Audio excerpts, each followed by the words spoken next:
11వ అధ్యాయం. అపోస్తలుడైన పౌలు కొరింథీయులకు రాసినటువంటి మొదటి పత్రిక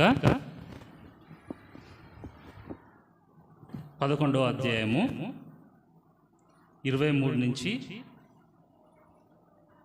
26 వరకు మార్చి చదువుకుందాం. మొదటి కొరింథీ 11 23 నుంచి 26 వరకు మార్చి చదువుకుందాం. నేను మీకు అప్పగించిన దాన్ని ప్రభువు వలన పొందితిని. ప్రభువైన యేసు తాను అప్పగింపబడిన రాత్రి ఒక రొట్టెనెత్తుకొని కృతజ్ఞతాస్తుతులు చెల్లించి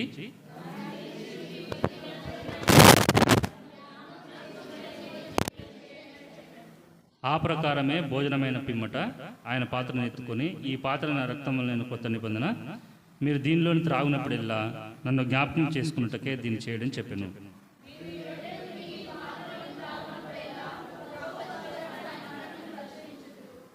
చిన్న మాట ప్రార్థన చేసుకుందాం. ప్రేమ తండ్రి, కృపగల దేవా, మహోన్నతుడా, యేసుక్రీస్తు రాజా, ఇంతవరకు చేసిన సాయం బట్టి వందనాలు. మా యొక్క ఆరాధన ద్వారా మీరు మహిమ పొందినారని దేవా తండ్రి మిమ్మల్ని స్తుతిస్తున్నాం ప్రభా, నమ్మి ఆరాధిస్తున్నాం ప్రభా. తిరిగి మరి భక్తులు చేయడానికి మేము ఏ రీతిగా దేవా తండ్రి యోగ్యత సంపాదించుకోవడంలో ప్రభా తండ్రి మరి లేఖన వెలుగులో మేము పరీక్షించుకోవడానికి మాకు సాయం చేయండి. ముందు సమయం దీవెనకరంగా ఆశీర్వాదం కూడా జ్ఞాపకం చేసుకున్న ప్రభావ మీ యొక్క శిలువ చాటున మరుగుపరచండి. మీ యొక్క శిలువ రక్తాన్ని నా మీద ప్రోక్షించి పవిత్రపరచండి దేవా తండ్రి. మరి మీ యొక్క పరలోక సింహాసనం నుండి మాకందరూ కూడా కావాల్సిన మాటలు దయచేయమని మా రక్షకుడు యేసుక్రీస్తు నామమున స్తుతించి ప్రార్థించి అడివేడుకుంటున్నాం తండ్రి, ఆమేన్.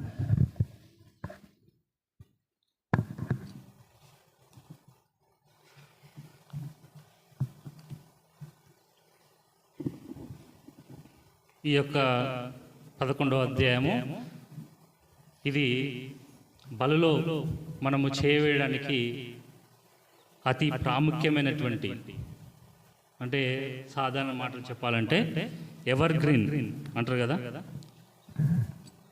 చాలా ప్రాముఖ్యమైనటువంటి అధ్యాయం. మరి పౌలు గారు ఈ యొక్క బల్లల సంబంధించినటువంటి మాటలను ఆరంభిస్తుండనే మనం మొదటిగా చదువుకున్నటువంటి 23వ వచనంలో ఏమున్నది? నేను మీకు అప్పగించిన దాన్ని ప్రభువు వలన పొందితిని. ప్రభువైన యేసు తాను అప్పగింపబడిన రాత్రి ఎత్తుకొని చాలండి. చూడండి, ఒక్కొక్కసారి వచనము వాక్యం అనేది మనకు చాలా ఆశ్చర్యం అనిపిస్తుంది. చాలా చాలా మంచిగా ఉంటుంది, రమ్యంగా ఉంటుంది మన యొక్క దేవుని యొక్క వాక్యం. జుంటి తేనె దారాల కంటే మధురమైనది కదా. ఎందుకు చెప్తున్నానంటే ఇక్కడ అప్పగించిన దానిని, తర్వాత అప్పగింపబడిన రాత్రి అని దాన్ని ఒక ప్రాస అంటారా, లేకపోతే ఒక కవిత్వం అంటారో, లేకపోతే ఒక దాన్ని ఒక రిథం, మనం సాంగ్ వచ్చినప్పుడు రిథమ్స్ అంటారు కదా, అట్లా పరిశుద్ధాత్మ దేవుడు నిజంగా అలాంటి రిథమిక్గా వాక్యంలో మనం చూస్తాం అన్నమాట. అయితే ఈ మధ్యాహ్న కాల సమయంలో అప్పగింపబడుట అనే దాని గురించి మనం చూద్దాం. ప్రభువు మనందరి కోసము ఏం చేయబడ్డాడంటే కదా, మనం ఆరాధన వర్తమానంలో చూసాం. ఆయన యూదా గోత్రపు సింహం. ఎంతో మరి ఆ పరిశుద్ధ దేవుడు ఆ పరిశుద్ధ సింహాసనం మీద ఉండి ఎప్పుడు కూడా పరిశుద్ధుడైనటువంటి పొగడబడుతూ ఉన్నటువంటి మన దేవుడు కేవలము మానవుల కొరకు ఏమయ్యాడంటే అప్పగింపబడినాడు కదా. అందుకే యెషయా గ్రంథంలో కూడా మాట రాయబడి చూడండి. యెషయా గ్రంథము 50వ అధ్యాయము. యెషయా గ్రంథము 50వ అధ్యాయము 6వ వచనం చూడండి. మన దేవుడు మన సామాన్యమైనటువంటి బల్లగా మనం భావిస్తాం, కానీ మన మధ్యలో ఉంచబడినటువంటి బల్ల ఎంత శ్రమ పొందితే అది మనకు ఇంత సమీపంగా ఉంది. చూడండి ఏం చేశాడంటే మన దేవుడు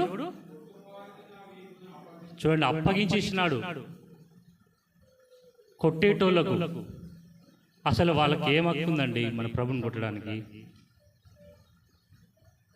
ఏదో ఆ యూదులు అన్యాయపు తీర్పు తీర్చి అప్పగించినంత మాత్రాన ఆ సైనికులు కొరడాలతోని కదా, ఒకళ్ళైతే సైనికులు ఏం చేశారట, కొట్టి ఎవరు కొట్టిరో చెప్పని అపహసించారట. నిజంగా చూడండి, మన ప్రభు ఎట్లా అప్పగించుకున్నాడంటే, కొట్టువారికి కొట్టుకో అని ఆయన ఈపును అప్పగించినట్టు మన దేవుడు. ఇంకేమన్నాడు, వెంట్రుకలు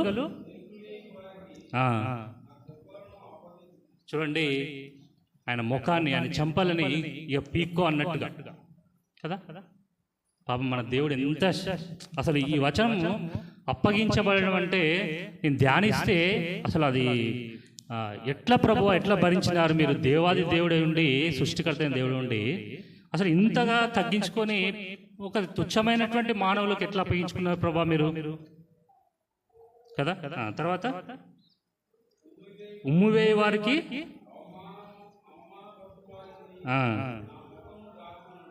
చూడండి, ఆఖరికి ఉమ్ము వేయబడడానికి కూడా మన దేవుడు మన కోసము అప్పగించుకున్నాడు కదా.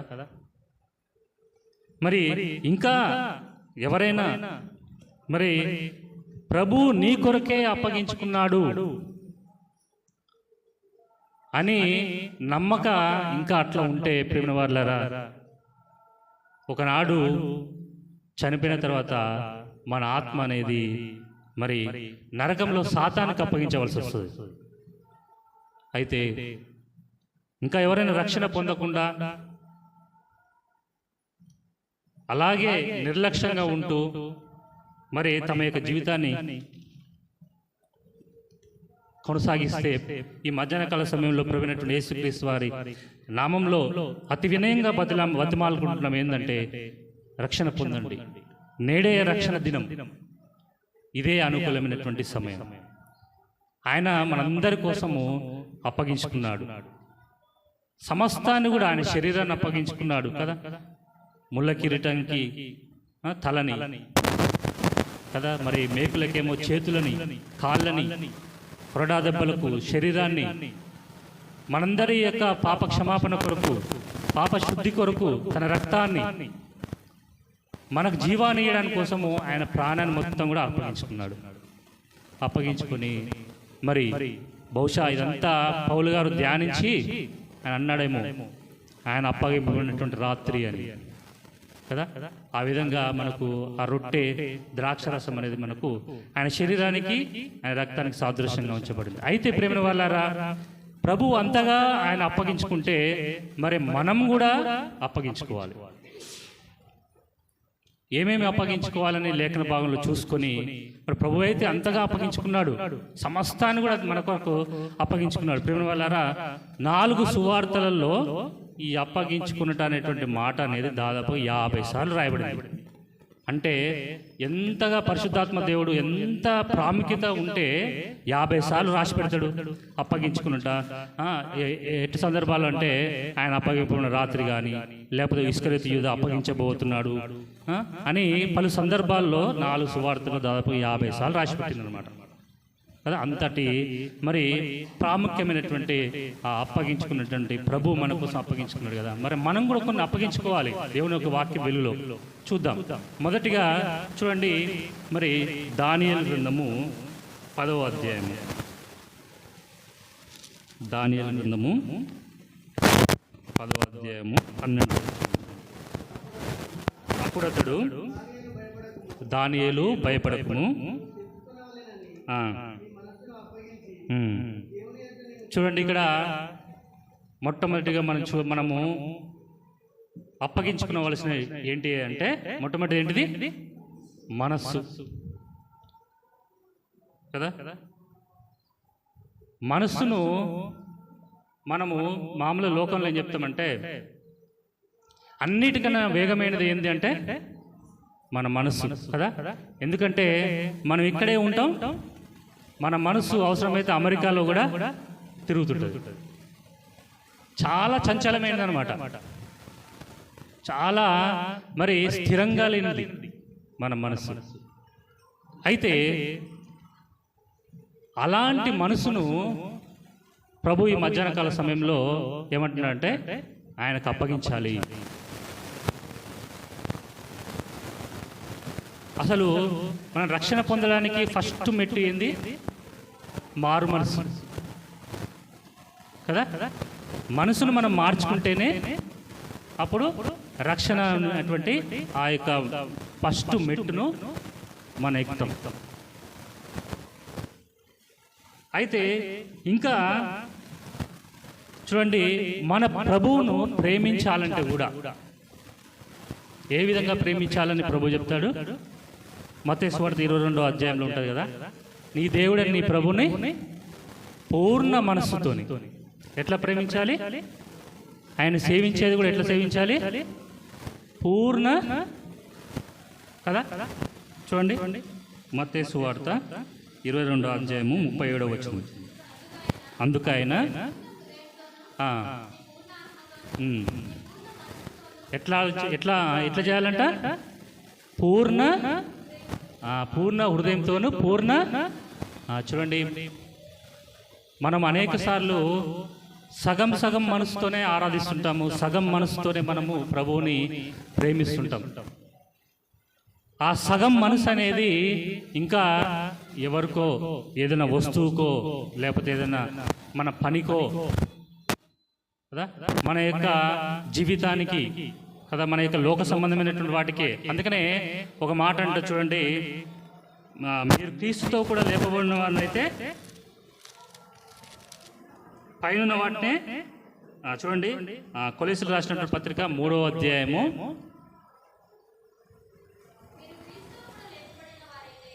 2వ వచనం చూడండి.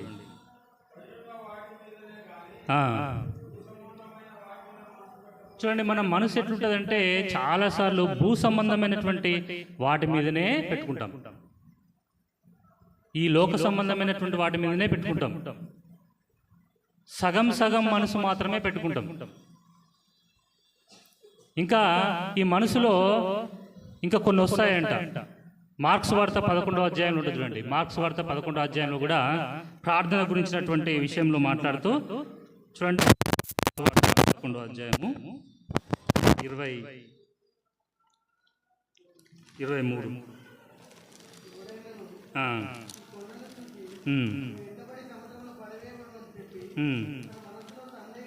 చూడండి, సందేహాలు కూడా ఉంటాయి మా మనసులో.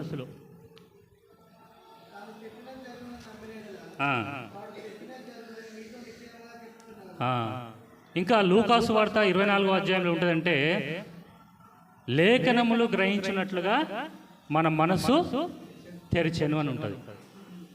చూడండి, మన మనసు ఎలా చంచలమైనదో వాక్యంలో చూస్తే ఆశ్చర్యం.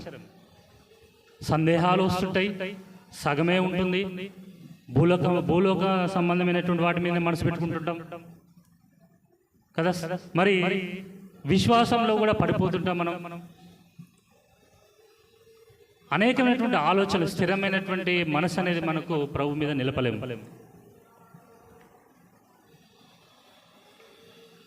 తర్వాత మన మనసును చెరిపి చేసేటువంటి బోధలు కూడా ఉన్నాయి. అపోస్తల కార్యం 15వ అధ్యాయం ఉంటుంది చూడండి. అపోస్తల కార్యము 15వ అధ్యాయము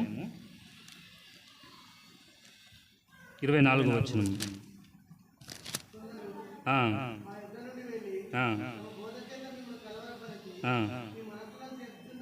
చూడండి, రకరకాలైనటువంటి బోధలు ఉన్నాయి బయట. ఇవి ఏం చేస్తుంటాయంటే మన మనసులను ఏం చేస్తుంటాయి? చెరిపేస్తుంటాయి అన్నమాట. అందుకేనేమో ప్రభు ఆ దానియేలు భక్తుడు మరి 12వ మనం చదువుకున్నటువంటి 10వ అధ్యాయంలో చదువుకున్నట్లు తన మనస్సును ఎప్పుడైతే అప్పగించుకొని ప్రభువుకు అప్పగించుకొని స్థిరంగా కూర్చున్నాడు, కొన్ని రోజులు ప్రార్థన చేస్తే దూత వచ్చి ఆయనకు స్వయంగా అతనితో మాట్లాడి సమాధానం చెప్పింది. ప్రార్థనకు జవాబు వచ్చింది. ఈ యొక్క మధ్యాహ్న కాల సమయంలో మన మనస్సును, అంటే నా మనసును నేను ప్రభువుకు పూర్ణంగా సందేహం లేకుండా, చెరుపుకోకుండా, భూ సంబంధమైనటువంటి వాటి మీద పెట్టకుండా, మరి అవిశ్వాసం చేత కాకుండా పూర్ణంగా ప్రభువుకు అప్పగించుకుంటున్నానా అని నాకు నేను పరీక్షించుకోవాలి, మనందరం కూడా మరి పరీక్షించుకోవాలి మధ్యాహ్న కాల సమయంలో. అట్లా ఆ విధంగా, ఎందుకంటే మనసు చాలా చంచలమైనది కదా, ఇది ప్రాక్టికల్ థింగ్ అనమాట, ప్రాక్టికల్గా మనం రోజు అనుభవించేది. ఉదయం లేచినప్పటి నుంచి అనేకమైనటువంటి ఆలోచనలు, కోరికలు. అది ఇంకొక దగ్గర రాయబడింది, రోమిల రాష్ట్ర పత్రికలో భ్రష్ట మనస్సు అని రాయబడింది 1వ అధ్యాయంలో, రోమిల రాష్ట్ర పత్రిక 1వ అధ్యాయంలో. అంటే అది పాప సంబంధమైనటువంటి అనేకమైనటువంటి కోరికలు, శరీర సంబంధమైనవి. ఇంకా అంతేకాదు, ఇంకేమంటారంటే రోమిల రాష్ట్ర పత్రిక 8వ అధ్యాయం అంటారు కదా, శరీరానుసారమైనటువంటి మనస్సు. చూడండి మనసు గురించి ఎంత లోతైనటువంటి విషయాలు ఉన్నాయో. మరి అట్టి చంచలమైనటువంటి మన మనస్సును ప్రభువుకు అప్పగించాలి. ప్రభుకు అంటే మన మనసులో ప్రభుకు పూర్ణమైనటువంటి 100% స్థానం అనేది ఆయన కల్పించాలి. కల్పిస్తే అప్పుడు మనము మన యొక్క ఆత్మీయ జీవితంలో ఎలాంటి చంచలమైనటువంటి బుద్ధి లేకుండా మరి సూటిగా మన ప్రభు యొక్క గమ్యస్థానం వరకు మనము ప్రయాణం చేసేటువంటి వాళ్ళంగా ఉంటాం అన్నమాట. ఇది మొదటిగా మనం చూసినటువంటి, మరి అప్పగించుకునేటువంటి విషయంలో చూసినటువంటి విషయం. రెండవదిగా చూద్దాము, దానియేలు గ్రంథము 3వ అధ్యాయము 28వ వచనం. దానియేలు గ్రంథము 3వ అధ్యాయము 28వ వచనం. నెబుకద్నెజరు శద్రకు, మేషాకు, అబద్నెగో అను వీరి దేవుడు పూజార్హుడు,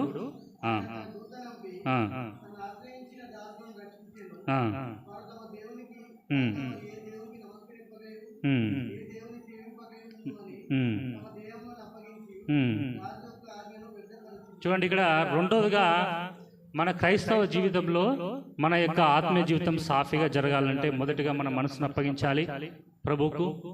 తర్వాత రెండోదిగా మనం ఏం అప్పగించాలి, మన దేహాలను కూడా అప్పగించాలి. 12వ అధ్యాయం రోమిల రాష్ట్ర పత్రికలో ఏముంటుందంటే సజీవ యాగముగా కదా, మనం సజీవమైనటువంటి రాళ్ళ వలె మరి కట్టబడుతున్నాం మనం ప్రభు కొరకు, ఆయన రాజ్యం కొరకు. కాబట్టి మరి మన యొక్క శరీరాలని సజీవ యాగంగా ఆయనకు అప్పగించుకోవాలి. అనేకమైనటువంటి ఆటంకాలు చూడండి, మన బలహీనతలు, మన రోగములు కావచ్చు, మన యొక్క వ్యసనములు కావచ్చు, మన యొక్క సోమర్థనం కావచ్చు కదా, మనకున్నటువంటి కష్టముల చేత కలిగేటువంటి, కరువు చేత కలిగేటువంటి ఆకలి చేత కానీ, లేకపోతే మనకున్నటువంటి బిజీ లైఫ్ వల్ల కానీ కదా, మన యొక్క శరీరము, మన దేహాన్ని మనము ప్రభువుకు అప్పగించుకున్నాము. ఇంకా శ్రమలు వస్తే అస్సలే ఉండదు మన పరిస్థితి. చూడండి ఇక్కడ ఎంత శద్రక్, మేషక్, అబేద్నెగో వాళ్ళు మరి రాజు ఆ యొక్క అగ్నిగుండాన్ని 7 అంతలు ఎక్కువ చేశారట, కోపం వచ్చి కదా. అగ్నిగుండాన్ని 7 అంతలు ఎక్కువ చేసి మరి మీరు కనుక చెప్పిన మాట వినకపోతే మిమ్మల్ని ఏం చేస్తాను, అందులో వేసేస్తాను అని చెప్పారు. కానీ వీళ్ళు ఏం చేశారు, వాళ్ళ దేహాన్ని ప్రభుకు అప్పగించుకున్నారు. ఏమన్నా కానీ, ఎట్లన్నా కానీ మేము ప్రభువునే సేవిస్తాం, ప్రభువునే నమ్ముకుంటాం, ప్రభువునే అనుసరిస్తాం, ప్రభువునే వెంబడిస్తాం, ప్రభువు కొరకే జీవిస్తాం. ఎందుకంటే ఆయన విలువ పెట్టి మనల్ని ఏం చేశాడు కదా. 1 కొరింథీ 6 చూడండి, 1 కొరింథీ రాసినటువంటి 6వ అధ్యాయం, 1 కొరింథీ 6వ అధ్యాయము 20వ వచనం. ఆయన విలువ పెట్టాడండి, అప్పగించుకో. విలువ, ఎంత విలువ మన కొరకు కదా. మన ప్రాణ విమోచన క్రయధనం అనేది ఎవ్వరు చెల్లించలేరు, అట్లా ఉండాల్సిందే. కానీ మన దేవుడు ఎంతగానో విలువ పెట్టి మన దేహాన్ని కొనుక్కున్నాడు. ఎక్కడి నుంచి? అపవాది దగ్గర నుంచి కదా. మరి అలాంటి కొని ఆయనకు మనము ఆలయంగా ఉండాలని కోరుతున్నాడు. మన దేహంలో ఆయన ఒక మరి స్థానంగా ఉండి, ఆలయంగా ఉండి మన దేహంతోనే మనం మరి దేవుని మహిమపరచాలని కోరుతుంటే మనం అనేక సార్లు కదా మన యొక్క బలహీనతల చేత, రోగముల చేత, కదా మన యొక్క కష్టముల చేత మరి దేహాన్ని అప్పగించుకొనకుండా అట్లాగే ఉంటుంటాం మన జీవితం. ప్రేమ వాళ్ళారా, ఆనాడు మరి అనేక మంది ఇస్సాకైతే ఏమన్నా కానీ నా తండ్రి ఆ దేవుని కొరకు తన మరి బలి అర్పిస్తున్నాడు, ఆయనకు సహకరిస్తానని ఆయన అప్పగించుకున్నాడు కదా. అనేక మంది వాళ్ళ యొక్క దేహాలతోని దేవుని మహిమపరిచినారు, వాళ్ళ యొక్క శరీరాలతో. యోసేపు అయితే మరి అపవిత్రత అనేది తన శరీరానికి అంటకూడదని దేవుని భయం చేత మరి పాపం చేయవలసినటువంటి సందర్భంలో ఆయన అక్కడి నుండి తప్పించుకొని పారిపోయినాడు దేవునికి భయపడి. ఇంకా చెప్పుకుంటూ పోతే మరి దేవుని యొక్క భక్తులు వాళ్ళ శరీరాల చేత మరి శరీరంతో అనేక సార్లు అనేక మంది దేవుని మహిమపరిచినట్టుగా మనం చూస్తున్నాం. ఈ మధ్యాహ్న కాల సమయంలో మరి అలాంటి స్థితి మరి మనకు ఉన్నదా? మన దేహాలని దేవుని కొరకు ఎంతగా ఖర్చు పెట్టుకుంటాం, ఎంతగా శ్రమ పెట్టిస్తున్నాం. మనం ఏదో పెద్ద పెద్ద ప్రాణ త్యాగాలు చేయమని దేవుడు కోరతలేడు, కానీ ఎవరి పరిమాణం, విశ్వాస పరిమాణం కొలది వాళ్ళకు పని అప్పగించబడుతుంది కదా. అందుకని కదా తలాంతులు ఇచ్చేటప్పుడు కూడా ప్రభు ఏం చేస్తాడు, ఎవరి సామర్థ్యం కొలది వాళ్ళకు కదా ఇస్తే అందులోనే నమ్మకంగా ఉండాలని కోరుతున్నాడు దేవుడు. మరి మనకు అప్పగించినటువంటి దాని విషయంలో మనం ఎంతవరకు నమ్మకంగా ఉంటున్నాము? నేటి దినాల్లో ప్రభు కొరకు ప్రయాసపడడం అంటే చాలా మరి అరుదైపోయింది కదా. నా మటుకు నేను చెప్పగలను, ఇక ఇదే హోరేబ్ సంఘంలో మరి ఒకప్పుడు ఎంత ఉత్సాహంగా మరి ఎంత మరి బాగా ఉండేటటువంటి వాడిని, కానీ దినదినం ఏమవుతుందంటే ఈ దేహం అనేది వెనుకకు లాగుతూ ఉంది నన్ను. అనేక సార్లు మనం ఏం చేస్తున్నామంటే మరి సిలువ వేసి, అందుకనే పౌలు అంటాడు ఒక మాటలో, శరీరాన్ని నలగొట్టుకుంటున్నాడట, తన యొక్క శరీరాన్ని. ఎప్పుడైనా పడిపోతానేమో అని చెప్పి తన శరీరాన్ని ఏం చేస్తున్నాడంట, నలగొట్టుకుంటున్నాడు. ఏ విధంగా నలగొట్టుకున్నాడంటే మరి ఎంత శ్రమ వచ్చినా కానీ ఇంకా ప్రభు కొరకు ప్రయాసపడడం, కష్టపడడం. మనకు కొద్దిగా నలతగా ఉంటాయి ఒంట్లో, మనం ప్రార్థన చేయం, వాక్యం చదవం కదా. మందిరంలో పరిచర్య చేయాలంటే కూడా కొద్దిగా ఇబ్బంది అనిపిస్తుంది. అయినప్పటికీ కూడా దాన్ని అధిగమించి మనము వీటి విషయంలో మనం నమ్మకంగా జీవిస్తే అప్పుడే మన దేహాంతో మన దేవుణ్ణి మహిమపరిచినట్టు. అంటే ఉదాహరణకు చెప్తున్నాను అన్నమాట. అది ఇంకా చాలా ఉంటాయి మన దేహంతో దేవుని మహిమపరిచేవి. మన యొక్క కుటుంబంలో కావచ్చు, సంఘంలో కావచ్చు, లేకపోతే సమాజంలో కావచ్చు. మరి మన దేహంతో మనము అప్పగించుకుంటున్నామా మన దేహాన్ని ప్రభువుకు అనేది యొక్క మధ్యాహ్న కాల సమయంలో మనం పరీక్షించుకోవాలి. మొదటిగా మన మనసును అప్పగించుకుందాము, రెండోదిగా మన దేహాన్ని అప్పగించుకున్నాం. ఇంకా ఏంటి మన క్రైస్తవ జీవితంలో ఆటంకంగా వచ్చేది చూద్దాం. మరి కీర్తనల గ్రంథము 37వ అధ్యాయము, కీర్తనల గ్రంథము 37వ అధ్యాయము 5వ వచనం. చాలండి. ఏమంటున్నాడు మన ప్రభు కదా, క్రైస్తవ జీవితంలో మనసు ముఖ్యమైనది, ప్రభుకు అప్పగించాలి. మన దేహము ప్రభుకు అప్పగించుకోవాలి. తర్వాత అనేక సార్లు ఏం చేయాలనో తెలియదు, ఎటు పోవాలనో తెలియదు, దేన్ని చూస్ చేసుకోవాలనో తెలియదు, ఏ మార్గంలో ప్రయాణించాలనో తెలియదు కదా. కన్ఫ్యూజ్ అవుతుంటాం మనం. అది చేయొచ్చా లేదా, ఆ పని చేయొచ్చా లేదా, ఈ పని చేయొచ్చా లేదా, ఈ మార్గంలో పోవాలనా లేదా. ఇది సాతానుడు మనల్ని క్రైస్తవ జీవితంలో వెనుకకు లాగే ప్రయత్నం చేస్తుంటాడు. ఎప్పుడు కన్ఫ్యూజ్ చేస్తుంటాడు అన్నమాట. అందుకే ఏమంటాడు 37వ అధ్యాయం 5వ వచనంలో, నీ మార్గమును యెహోవాకు అప్పగించుము. మన మార్గాలు ప్రభువుకు అప్పగిస్తే, చూడండి ఒక మంచి మాట ఉంటుంది చూడండి, లూకాసు వార్తలు ఉంటుంది ఒక మాట చూడండి. లూకాసు వార్త 3వ అధ్యాయము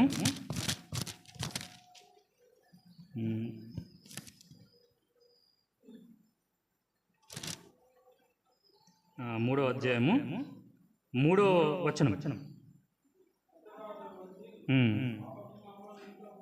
తర్వాత అంటే 3 లైన్ల తర్వాత, ప్రభు మార్గం సిద్ధపరచుడి, ఆయన త్రోవలు సరళం చేయుడి. చూడండి, ఆయన త్రోవలు సరళంగా ఉంటాయి, ఆయన దారులు, ఆయన మార్గములు.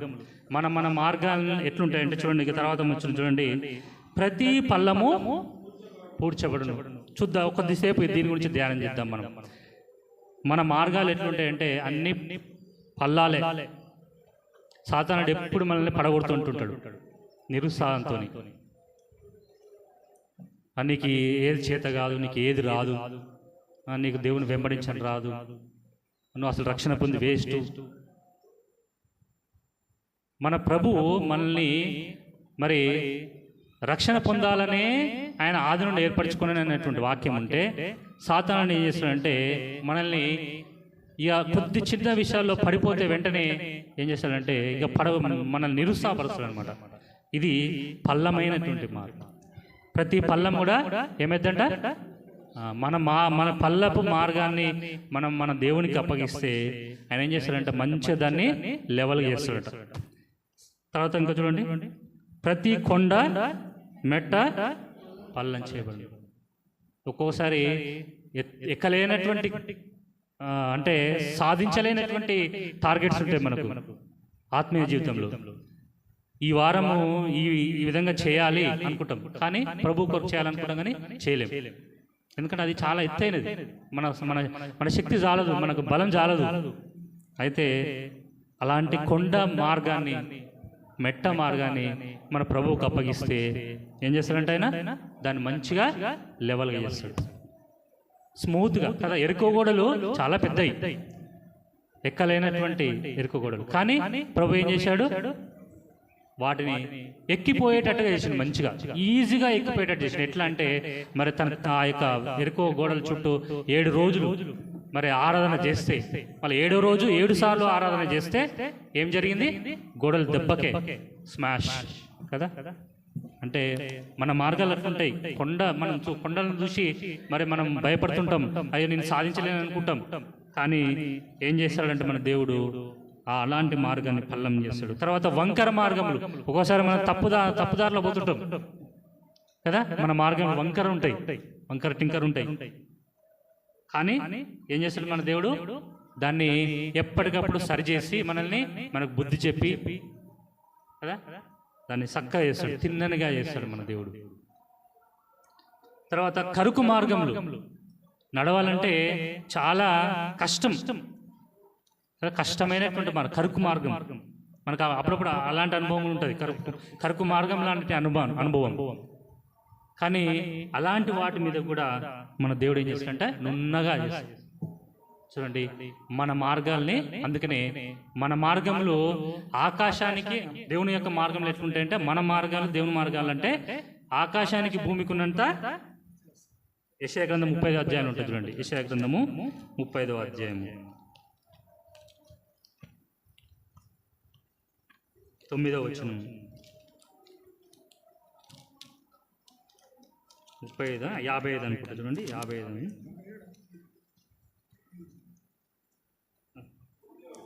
9వ వచనం.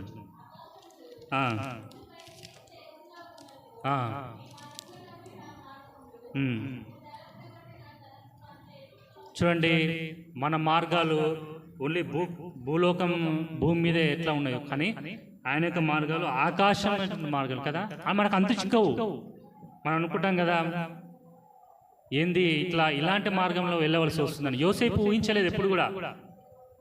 ఆ సహోదరుల చేత మరి తృణీకరింపబడి, ఆ గుంటలో వేయబడి, ఆ నుంచి అమ్మబడి, మరి తర్వాత చెరసాల్లో వేయబడి, అసలు అర్థం కాలేదు ఆయనకు. అర్థం కావట్లేదు ఏంది ఈ మార్గంలో వెళ్తున్నాను. అయినప్పటికీ కూడా తన యొక్క మార్గాన్ని ప్రభువుకు అప్పగించుకున్నాడు. అయితే ఒకనాడు ప్రైమ్ మినిస్టర్ అయిపోయినాడు యోసేపు కదా, ఐగుప్తు దేశానికి మొత్తం కూడా. నిజంగా అలాంటి అంతగా ఇచ్చించేటువంటి మన దేవుడు ఉన్నాడు. కాబట్టి అందుకే మన మార్గాలని ప్రభువుకే అప్పగిద్దాం. లేకపోతే మన మార్గాలనే మనం పోతున్నామా? ఒకని ఎదుట సరి అయినటువంటిదిగా కనబడుతుంది కానీ తుదకి ఎక్కడ పోద్దటది కదా. నిజంగా అలాంటి వచనం ఉన్నది కదా. మనం అనుకుంటాం మన మార్గం సరైనదేలే, నేను పోతున్నది కరెక్ట్ వెళ్ళి అనుకుంటాం. కానీ అయితే ఎప్పుడైతే మన మార్గాన్ని పూర్తిగా ప్రభువుకు అప్పగిస్తామో అప్పుడు వాటిని ఎలాంటి పరిస్థితున్నా సరే వాటిని మంచిగా నున్నగా త్రోవలను సరాలం చేస్తాడు. సరాలం చేసి అందులో నుంచి మనల్ని నడిపిస్తాడు మన దేవుడు. ఎంత గొప్ప దేవుడు అండి కదా. ఎంత మంచి స్నేహితుడు, ఎంత మంచి కాపరి కదా, ఎంత మంచి పోషించేవాడు మన దేవుడు. తర్వాత మరి ఇంకా ఆత్మీయ జీవితంలో అనేక సార్లు మనం అనుభవించేటువంటి కొన్ని ఉన్నాయి. చూద్దాము, ఒకటి రెండు చూసి మరి మనం ముగించుకుందాము. యోబు గ్రంథము 5వ అధ్యాయం 8వ వచనం. యోబు గ్రంథము 5వ అధ్యాయము 8వ వచనం.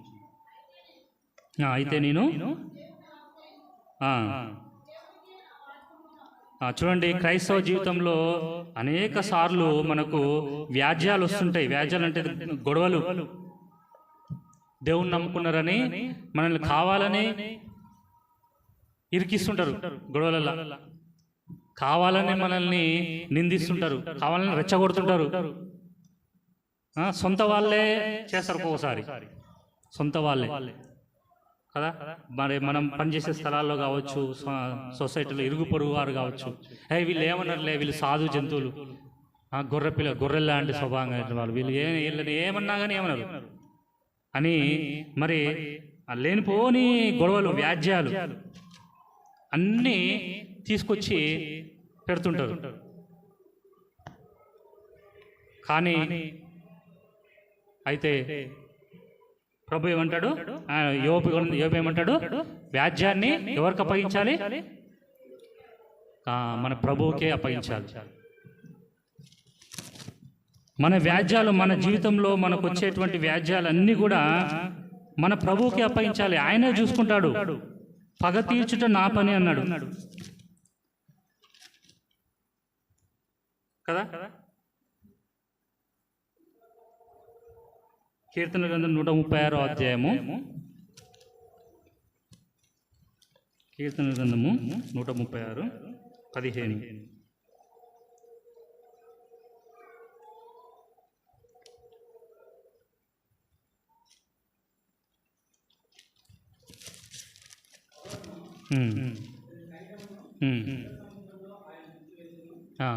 చూడండి, ఇక్కడ ఒక సందర్భాన్ని జ్ఞాపకం చేద్దాం అనుకున్నాను. మోషే భక్తుడు మరి ఐగుప్తులో ఉన్నప్పుడు రాణి యొక్క కుమారుడుగా అక్కడ మరి చలామణి అవుతున్నటువంటి సందర్భంలో ఒకరోజు ఐగుప్తీయుడు హెబ్రీని కొట్టినప్పుడు ఏం చేస్తాడు, వచ్చి చంపేస్తాడు కదా ఐగుప్తీయుని. ఆయన అనుకుంటాడు కదా, నా బలం చేత మరి నా యొక్క శక్తి చేతనే వీళ్ళకు రక్షణ ఇద్దామనేటువంటి ఆలోచన అనేది ఉంటుంది. కానీ ప్రభు యొక్క ఆలోచన ఏంటంటే సమస్త ఫరో సైన్యాన్ని అంతటి నుంచి కూడా విముక్తి పొందించాలి అని ప్రభు యొక్క ఉద్దేశం. అయితే వ్యాజ్యాన్ని అప్పగించాడు చివరికి. ఫస్ట్ ఏమో తన జోక్యం చేసుకున్నాడు ఆ యొక్క గొడవలో మోషే. తదుపరి కొద్దిపాటి విజయమే కలిగింది. కానీ ఎప్పుడైతే ఈ యొక్క వ్యాజ్యాన్ని ప్రభువుకు అప్పగించినాడో చూడండి, ఫరో అతని సైన్యం మొత్తం కూడా ఏమైపోయింది, ఎర్ర సముద్రం మునిపోయారు. ఎంత గొప్ప కార్యం కదా. మోషే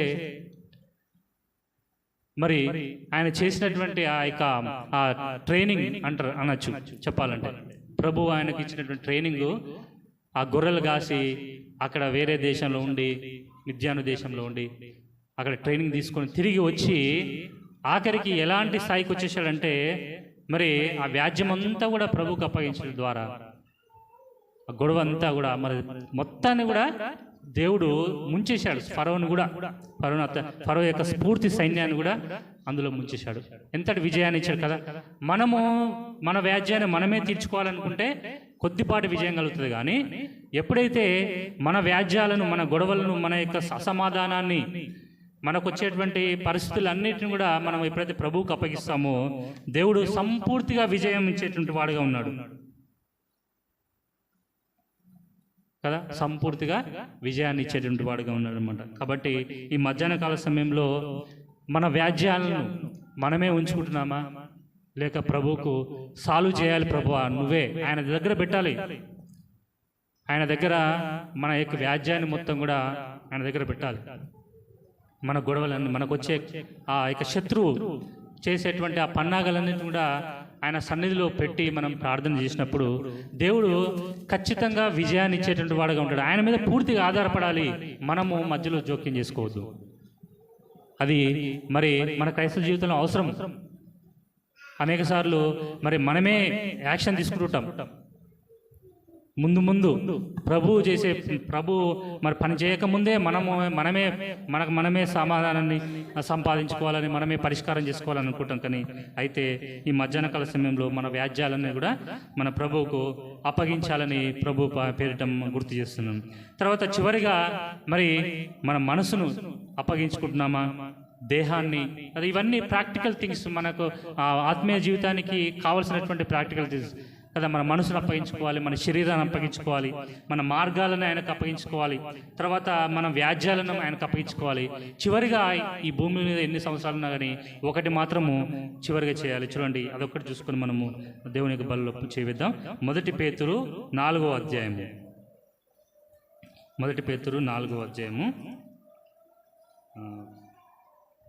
19వ వచనం, చివరి వచనం. కాబట్టి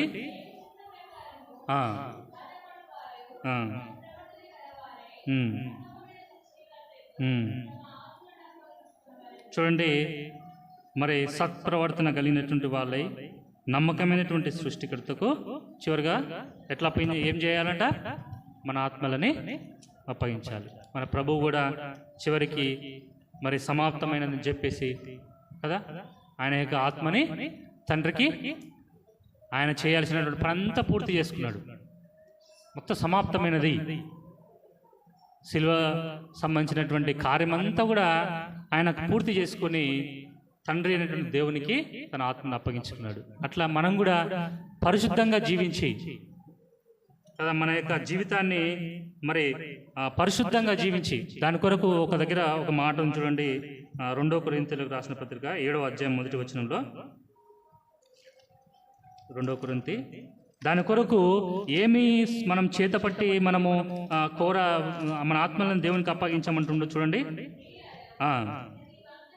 చూడండి, వాగ్దానములు ఉన్నవి మనకు. ఇంకా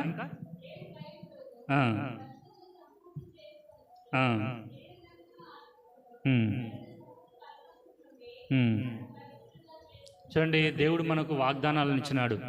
ఈ యొక్క పరిశుద్ధమైన బైబిల్ గ్రంథం అంతా కూడా మరి వాగ్దానాల సంపుటి. ఈ వాగ్దానాలను చేతపట్టి మరి మనము దేవుని సన్నిధిలో భయంతో మన పరిశుద్ధతను ఏం చేయాలంట? సంపూర్తి చేసుకోవాలి. ఎట్లా? శరీరానికి కానీ ఆత్మకు కానీ కలిగినటువంటి ప్రతి సమస్త కల్మషం నుండి మనం పవిత్రపరచబడి మన ఆత్మను సిద్ధం చేసుకొని మరి పరిశుద్ధతను సంపూర్తి చేసుకొని చివరికి మన దేవునికి మన ఆత్మను అప్పగించేటువంటి వాళ్ళంగా ఉన్నాము కదా. మరి ఇదే మన జీవితానికి కావాల్సినటువంటిది పరమార్థం. ఇవి ఉంటే ప్రతి దినం కూడా ఉదయం నుంచి సాయంత్రం వరకు కూడా మరి మన మార్గములు, మన దేహం చేత కానీ లేదా మన ఆత్మకు ఏమైనా కల్మషం కలిగిందా, తర్వాత మన మనసులో ఏమైనా ఆలోచనలు వచ్చినాయా, ఇవన్నీ సరి చేసుకొని దేవునికి మరి మనము అప్పగించుకునేటువంటి వాళ్ళంగా ఉన్నామన్నమాట.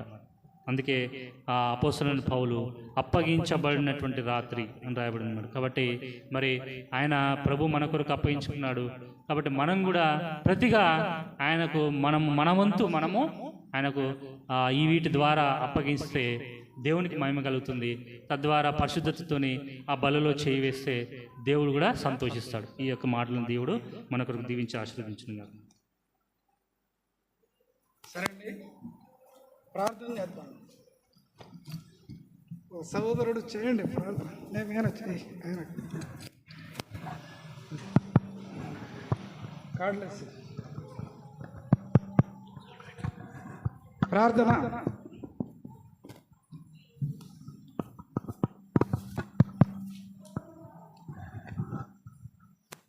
ప్రేమ గల తండ్రి యేసుక్రీస్తు ప్రభువా, పరిశుద్ధుడు ఆయన తండ్రి, దయగల దేవా, మీ కొందనాలు మరొకసారి నీ దాన్ని చేకించుకొని మా ముందుంచిన లేఖన భావాలను బట్టి హృదయపూర్వకమైన కృతజ్ఞతాస్తుతులు ఎంచుకుంటున్నాము. నిజంగా మా జీవిత యాత్రలో అప్పగింపబడిన రాత్రి అప్పగించుకున్నటువంటి దాని విషయమై మాకు బయలుపరుస్తూ వచ్చిన ప్రేమకై వందనాలు నాయన. మా జీవితంలో మేము కూడా దేవా, ముఖ్యంగా హృదయమును మనసును నీకు అప్పగించుకునేటువంటి వారమై యాత్రలో ముందు కొనసాగుతుండగా కృప చూపించము. అట్రీతిగా మేమందరం కూడా ప్రభా, మరి మా మనసునే కాదు నాయన, మా ఆత్మలను, మా దాన్ని మరి శరీరములను దేవా, మా మార్గములను కూడా నీకు అప్పగించుకుంటూ మా యాత్రలో ముందు కొనసాగట్లు సాయం చేయం. ఈ వాక్య భాగాన్ని మా హృదయంలో 30 60 100 ఫలములు ఫలించినట్లుగా నీరు కట్టి ఫలింపజేసి నీ రాకడ మమ్మల్ని సిద్ధపరచమని దేవా, ముందు జీవితంలో మేము కూడా సరి చేసుకొని నాయన మా హృదయములను సరి చేసుకొని మనసులను నిబ్బరపరచుకొని నీ మహిమ యొక్క నూతన ప్రత్యక్షతలో మరి నడుచుకున్నట్లుగా కృప చూపించమని, దుష్టుడు ఎత్తుకోపోకుండా నీరు కట్టి ఫలింపజేయమని విశ్వాసంతో మా కొరకు అప్పగించుకున్న మా రక్షకుడైన యేసుక్రీస్తు నామములో స్తుతించి ప్రార్థించి బతిమాలి అడిగి వేడుకుంటున్నాం తండ్రి, ఆమేన్. ప్రార్థన. పరిశుద్ధుడు అయిన తండ్రి, శరీరాన్ని, మనస్సును, ఆత్మను అప్పగించుకోవాలని సెలవిచ్చారు. అందును బట్టి వందనాలు. మీ అవయవములను నీతి సాధనములుగా దేవునికి అప్పగించుకున్నాడని సెలవిచ్చారు. తలంపులు, ఆలోచన, క్రియల్లో, ఊహా ఉద్దేశాలలో ఎక్కడైనా వంకర మార్గంలో ఉంటే సరిచేసి చక్కచేసి కరుకైన మార్గములు నునుపైన మానుగా చేస్తానన్నారు. ఎత్తైన మార్గములు పల్లం చేస్తానన్నారు. పల్లపు మార్గాలు ఎత్తు చేస్తానన్నారు. సరైన చక్కటి మార్గం ప్రభా సరళము చేసి ఆత్మీయంగా నడపడానికి యోహాను పంపారు. పరలోక రాజ్యానికి యేసు ప్రభువే సరైన చక్కటి మార్గం, శిలవ మార్గం. ఆ శిలవ రక్త ప్రోక్షణ కిందకు వచ్చి ఆ శరీరానికి సాదృశ్యంగా, రక్తానికి సాదృశ్యంగా జీవాహారంలో పాలు పొంది మీ రాజ్య మార్గంలో నడిచి మీ నామని మేము తెచ్చే ఏర్పాటు సంఘానికి మాకు అనుగ్రహించి కృపనిమ్మని పౌలు రాశాడు. ప్రభు అప్పగించబడిన రాత్రిని నేను మీకు అప్పగిస్తున్నానన్నారు. మేము కూడా మీకు అప్పగించుకొని ఆత్మీయంగా నడిచే ఏర్పాటునిమ్మని యేసు ప్రభు నామమున స్తుతించి ప్రార్థిస్తున్నాం తండ్రి, ఆమేన్. ప్రార్థన పూర్వకం ప్రభు బలలో పాల్గొంటాం.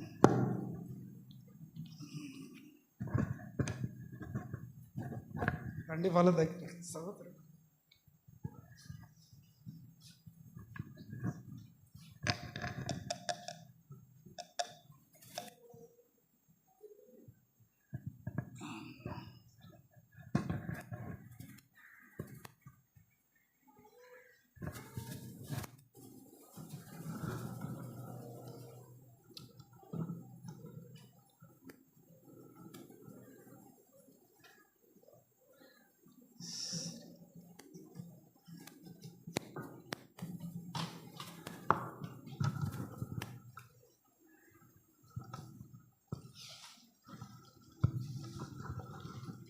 ప్రభుత్వం అప్పగించబడిన రాత్రి ఒక రొట్టెనెత్తుకునే కృతజ్ఞత స్తుతులు చెల్లించి, ఇది మీ కొరకు కరువబడిన శరీరం, నన్ను జ్ఞాపకం చేసుకున్నటకు దీన్ని చేయుడని ప్రభు సెలవిచ్చాను.